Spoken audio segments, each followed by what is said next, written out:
So what are some of those qualities that you feel that a leader should have that relates to their voice? Mhm.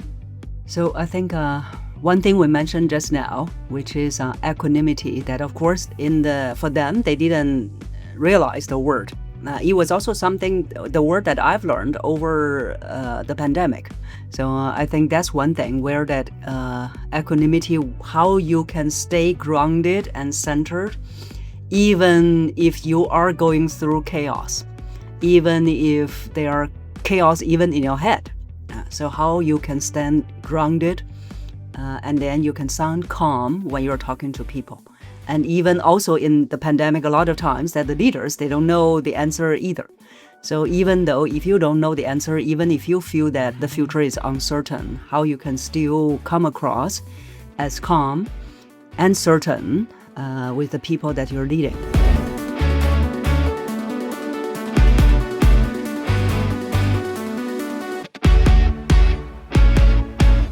Welcome, Cynthia. It has been a while. Yes, a few years. Yeah, several years. Yeah. So a whole bunch of stuff has happened in between, like a major pandemic. Yeah. And all of us staying home for 3 years. Yes. Oh my goodness. So what have you been up to since we last spoke? Because I know you had a book out at that time, Yes. and you've been talking with CEOs and important people about helping them to sound more important. Yes. So what's been the progression since we last talked? Because there's a Sure. big gap there. Yeah. So I think about 4 or 5 years that since we last talked. Yeah. And then over the last 5 years, one, of course, I continue to do my work related to helping professionals speak with a more powerful voice.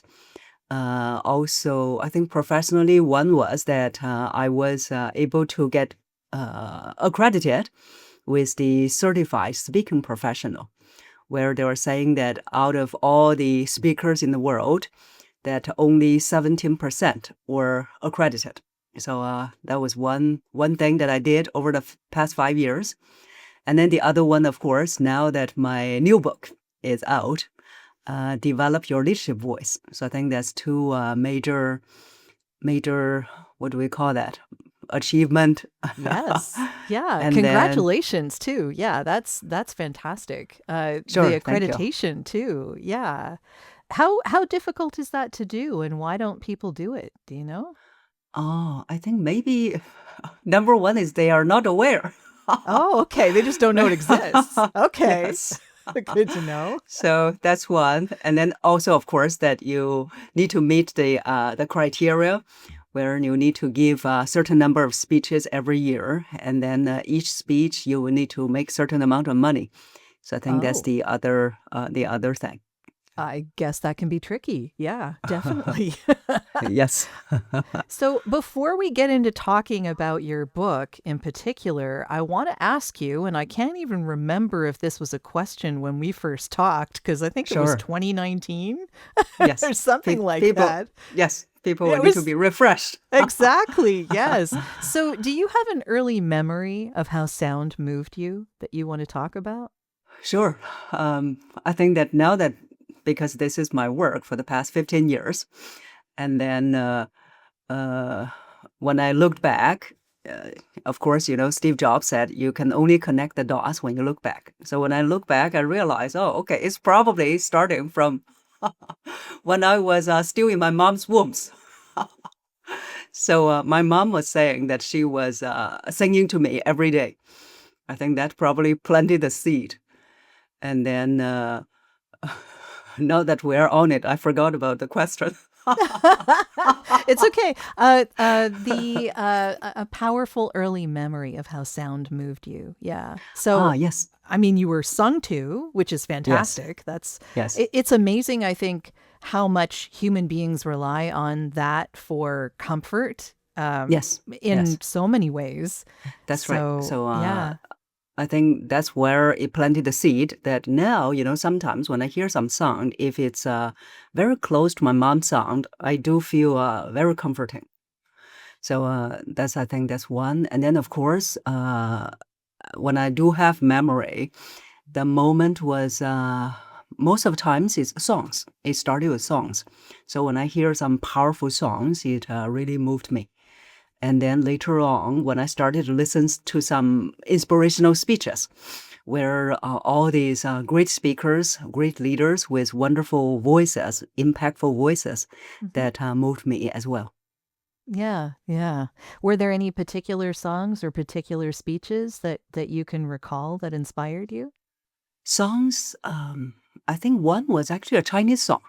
A Okay, okay. Chinese song. I remember that the first time when she was on TV and she was singing it live. I remember that the very first time that when I heard her sing, I said, wow, oh my God, the voice was not just singing with techniques. I think she was singing with emotions.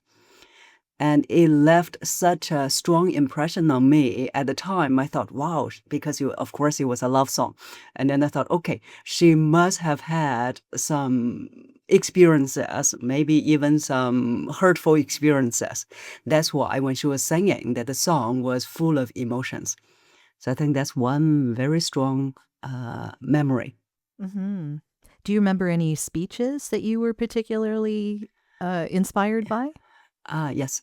So after that, of course, that when I started to learn about speaking, listen to many inspirational speeches, I think one, of course, stood out. Many people probably it's a classic. Probably people are also have heard that speech is "I have a dream." Oh, yes, of course. Yeah. Was interesting was that I heard that he wasn't planning to deliver that speech. So he had another speech, Martin Luther King. So he had another speech. And when he started to see the audience and realize, okay, the original speech wouldn't work. And on the spot, so he delivered, sometimes I always say to people, I say, see, he delivered an impromptu speech. And that speech was also full of emotions that moved people. So I think that speech itself, the voice was emotion, the voice with a lot of passion. So that's what really moved me. Plus, later on, I heard about how the speech was delivered, was not the original speech. I think that's even more impressive. Yeah, truly inspirational that and he could pivot on a dime like that. Like, Yes. wow. Yeah. Yeah. So someone who really knew what he was doing. Yes. Yes. Yeah. So I guess that would lead into the book that you've just put out, right? How Yes. when did you first publish the second book that you've put out? Ah, so the second book, which is this one, or my own second book. So there was another book in between where I was one of the co-authors. So this book, so the first book came out 10 years ago, 2015. So now 10 years later, some new ideas came to me. I got some new inspiration, plus all the different clients I work with. So there are even more case studies. And so that's why that it came to me about 2 years ago. So 2 years ago, I had this new inspiration, and I thought, okay, it's time to write another book. And this idea came to mind. So, but of course, that for me, I always wanted to find a publisher first, so that I can Mm, do less work. And practicalities. Yes, I yes, like it. yeah. And then, so I started to pay attention to people that I meet. And then, of course, finally last year, it was my third time meeting this guy from the publisher. I met him before, but it didn't register in me. Okay, I'm going to publish with them until the third time I met him last year. And as we were talking, all of a sudden I said, "Oh, you're the publisher." And then that's where it started. So the book was written end of last year. So I spent about 3 months to write it. And then this year, all the things that going in the process, like editing, everything. So it was out end of September. I think it's 26th of September is the official date of publication. Okay, so it's fairly new. Yeah. Yeah, really. Congratulations. I know writing a Thank book you. is a big deal. Yeah. So, what inspired you to write it in particular? You said that you had different thoughts on the type of stuff that you'd been talking about in the previous book. So, what did you want to update? What changed? Yes. So now that I look at these two books, the first book is more like it's process driven. Like, for example, in order to work on your voice, you will need to work on your breathing. You will need to generate resonance. So that's how the book was written. So like chapter on breathing, chapter on resonance. And then the second book, it was actually come from a friend. So when I was describing the book to her, she said, it's more result driven. So this book, Oh, yes. okay. So this book is more result driven, meaning that people came to me and telling me, okay, I want to have this in my voice. For example, they said, I want to have gravitas in my voice. I want to have presence in my voice. So that's where that's how the second book was formed. So all the qualities, not only that clients have been asking me for, but also the qualities that what are all the great leaders have in their voices. So that's how this book came about. And that's also Hmm. how the book is structured. Okay. So, the people that this is for is people who want to change specific aspects of their voice? Ah, so it's more for people who lead teams. It doesn't matter Okay. how big the team is. It can be also leading one person or even leading themselves. But most of the clients, they lead teams, and then the ultimate result is to have impact in the voice. And to have the impact, what kind of voice results that we want. The voice results would be, for example, gravitas, presence. Uh, the other thing, which was born actually out of pandemic, is Mm. equanimity. Oh, Equanimity. interesting.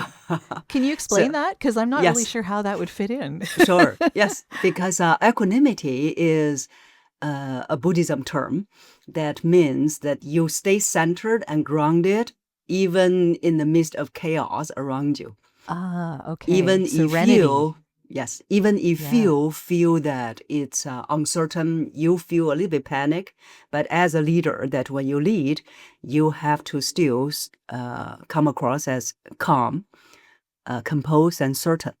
So that was the quality that a lot of clients ask, and also many leaders that they have. When we look at history, a lot of great leaders, they have gone through chaos, and how they stand grounded and sound calm, even in the midst of uncertainty and chaos. So that's one of the other qualities.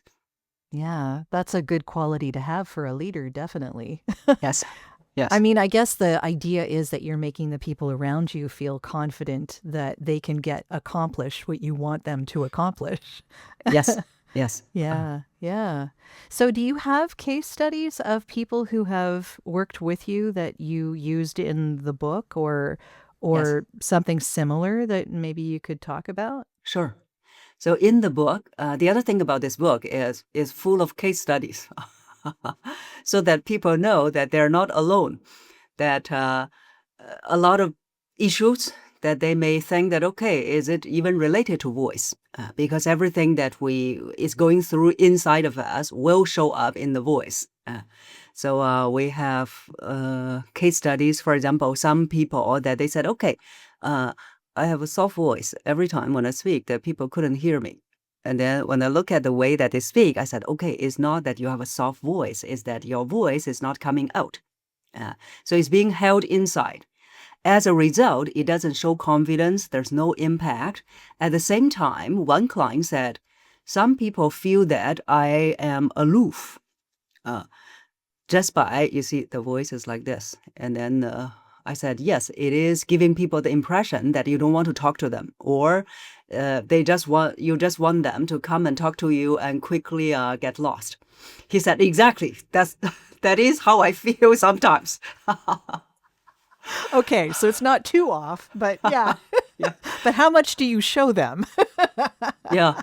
And then I said, okay, you see that it shows up in the voice, and we will need to work on that. So then we worked on his voice. then of course we mentioned that is because that he sometimes he felt that it is a waste of time talking to people with nonsense.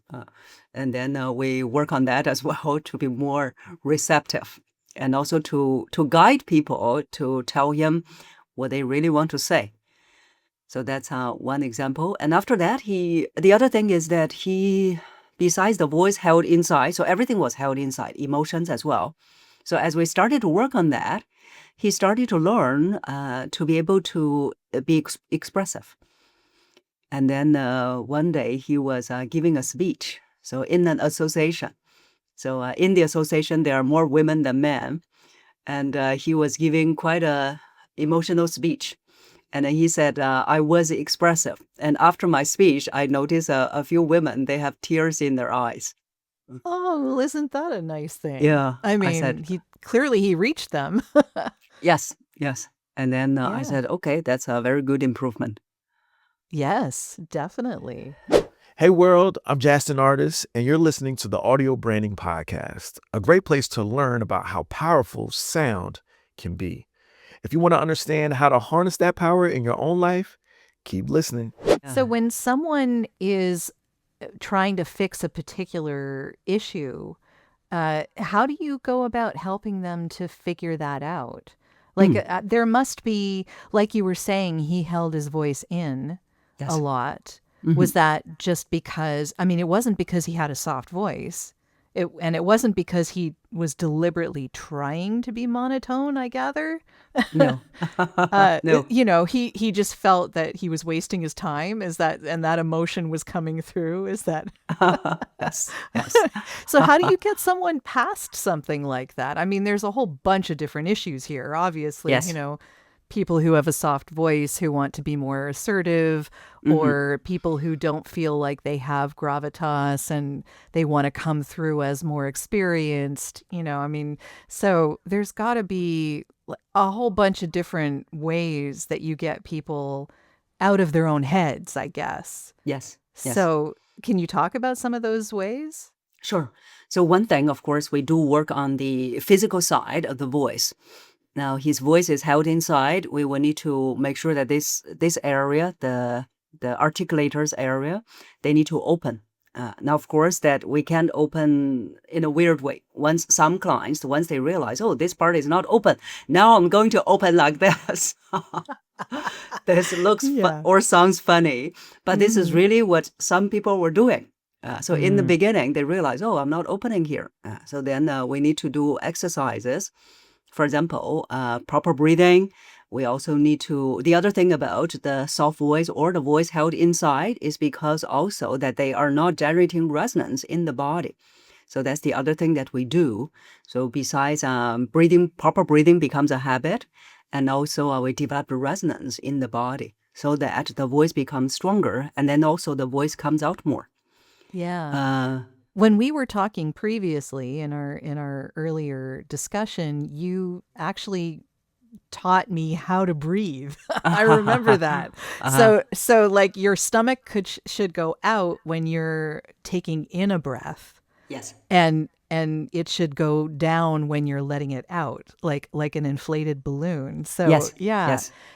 And that's different, I think, than a lot of people are taught or automatically go to. Because maybe they're nervous and so they hold it in, like you were saying before. Yes. So, yeah. Are there other techniques that people can do maybe to calm themselves down before they're going to do a speech? Things like that? Yes. So one, of course, that the physical side of the voice. The other thing is that, and also on a note why is it that so many people or most people are not breathing properly? It's because when we started to grow up, we started to have tension, stress. So they're all affecting our breathing. And then, so once the key is really that you develop the breathing and the resonance in the body into habits. So once they become a habit, even if you're nervous, then your voice wouldn't have any issues like trembling or going high-pitched or fast-paced. So that's the key thing, to make everything that they are developing into habits. And then, of course, if they're still nervous, and also there are clients, even though we have developed the resonance, the breathing, but the voice is still not coming out. And then I realized, it's because there's something that in their mind is holding them back. Like, for example, they don't dare to take up space. They have grown up in an environment where it is not encouraged to take up space. Or there are also clients who are fearful of visibility, or even authority, a fear of authority. So once they have all these, it will affect them in the way they speak. So after working on the physical side of the voice, we work on the on these as well. So I point out to them, if it's too serious, I would recommend them to work with therapists. Yes, yeah, because some of that is deep-seated in the mind that, I mean, I gather you can help them with their speaking, but when it comes to, trauma, Yes. that's something a little more than you would want to deal with. Yeah, yes. Yeah. So once they are able to work on both areas, both the physical side of the voice and also the mind, then they will be able to feel more comfortable speaking.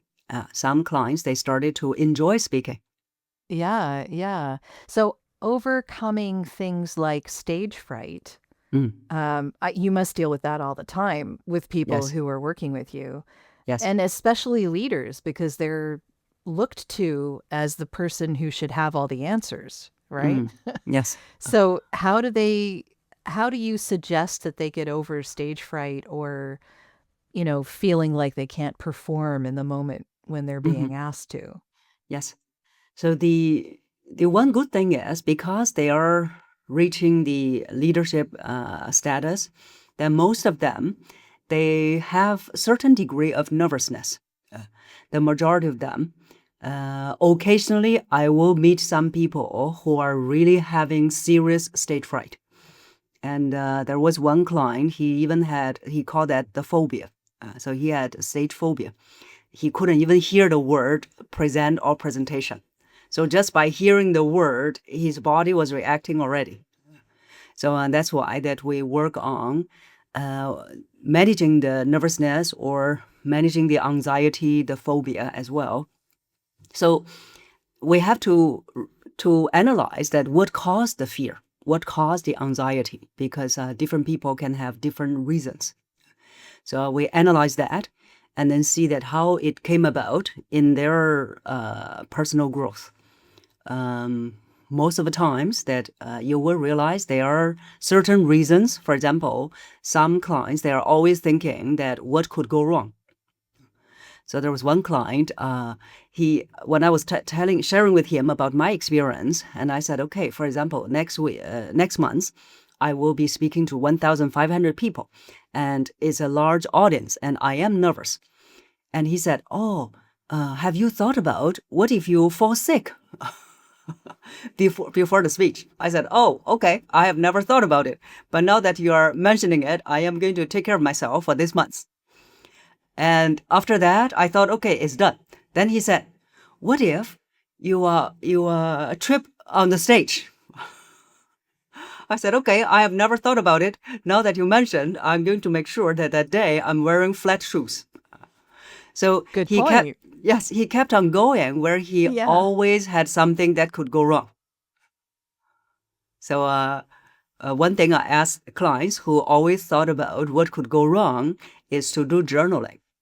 Journaling about, because all the anxiety is in the head. We must get it out of the head. Once you get on the paper, it has very powerful effect. One powerful effect is now that they are dumping everything in their head onto the piece of paper is out there. Now they can see the fear. Instead of running around all these thoughts in their head. So that's one powerful effect. Two, of course, once they wrote it down, they said, it looks so ridiculous. So then, of course, it's not just writing down. So once they write it down, the other thing that they do is that, okay, what is the smallest action you can take? Like when the client was asking me the question, I was responding to him with specific things I can do. Like, what if I trip on the stage? Okay, then I just make sure I wear flat shoes that day. And also, even if wearing the flat shoes that I still trip over, what would I do? What would I say? So because you will notice that their worst scenario imagination is nonstop. Because once I say, okay, I'll wear flat shoes, he will have another question. What if your flat shoes are not working and you still trip over? I said, okay, then I'll make sure that this is what I'm going to say. You prepare what you're going to say. So everything that you are worried about, you are preparing that what is the smallest action you can take. Yeah, So, wow. He was like determined you were going to fail. Like, what the heck? yes, I said, okay, thank you for your good wishes. Yeah, thank you very much. My goodness. Yes, But yes, yeah, yes. the journaling idea is a great idea. Yeah. Yes. I've actually heard someone, and I can't even remember who told me this? Someone, oh my goodness, and it's going to bug me, but I can't remember who told me this. But I was listening to one of the thought gurus out there, and Mel Robbins. I'm pretty sure it was Mel Robbins. So she said that if you take the thoughts that are running around in your head before you go to bed and you write them down and you make your to-do list, and then that's on paper, then it no longer needs to have space in your head. Yes. And you can actually go to sleep. That's right. Yes. That also, I have tested that myself. Yes. It's not It that I works. have, yes. So unlike my clients, that they have a lot of anxieties, for me is if something is bothering me, I keep on thinking about it. And then especially, when we are about to sleep, so I keep on running it in my head over and over again. And then one day I said, okay, what the hell? I'm going to do what I have told my clients to do. So I wrote it down. And once I wrote it down, all the thoughts running in my head, once I wrote it down, I said, I felt so relieved. I said, oh, okay. Then I went back to sleep. Yes. That's It where works. yes. So I told my clients, I said, not only I'm just telling you, and also what other clients have been doing, is also because I have tested. So it works. So that's Yeah. journaling. Yeah. Yeah. And I find that I actually have to write it, like physically write it. I can't type it on a computer. I need to actually write it down on a piece of paper. Yes. I don't know what it is. Maybe there's like that extra action, that muscle memory that makes Yes. you actually feel like you got it out of your head. Yes. Yes. Yeah. I don't know. Anyway, a nice tip there. But you talk in the book about key qualities that are required in a leader's voice Yes. today. Yes. And I mean, today is different than 5 years ago because a lot of things have changed since then. Yes. So what are some of those qualities that you feel that a leader should have that relates to their voice? So I think one thing we mentioned just now, which is equanimity, that of course for them, they didn't realize the word. It was also the word that I've learned over the pandemic, because over the pandemic, we have a lot of time. So I was attending courses myself as well. And then when that word came up, it really resonated with me. So I think that's one thing where that equanimity, how you can stay grounded and centered, even if you are going through chaos, even if there are chaos even in your head. So how you can stand grounded, and then you can sound calm when you're talking to people. And even also in the pandemic, a lot of times that the leaders, they don't know the answer either. So even though if you don't know the answer, even if you feel that the future is uncertain, how you can still come across as calm and certain with the people that you're leading. So that's one, the equanimity. The other Yeah, thing I that, yes, go ahead. I was just going to say, I think people need to know that things are going to be okay. Yes. And if the leader can tell them it's going to be okay, we may not know the answers right now, but it'll be okay. Yes. Yes. Then they'll believe it. Yes. Yes. And also, of Yeah. course, with our joint effort. They also, of course, have to have some effort as well. Because of that, so the other thing, so related to this one as well, related to the certain in times of uncertainty, that a lot of clients, when they deliver the speeches, ever since pandemic, because ever since pandemic, we also know that a lot of things were happening in the world, like wars, right? So the other thing they wanted when they are speaking to their teams is hope. So they said, okay, how do I convey the hope? So that's the other thing that they wanted. And of course, since pandemic, that a lot of researchers have shown, and also it's attested by many clients as well, that people are more and more towards leaders who show compassion. And so that's why that compassion has become a very key element when they're speaking. So that compassion is something that I have described in the chapter on emotion. So also more than just compassion. So leaders who speak with emotions are also more and more in demand nowadays. So those are two very distinctive qualities that people want in a leader ever since the pandemic. Sure. Yeah. Yeah. I'm sure there are a lot of qualities that leaders should be demonstrating, I guess, when they're speaking. Gravitas is one of the ones that you've mentioned before. Can you talk a little about what that really means and how Sure. someone can develop it? Well, that's the end of this episode. Thanks for listening. And if you like what you heard, why not tell a friend about this podcast? It's available in all the usual locations. Until next time.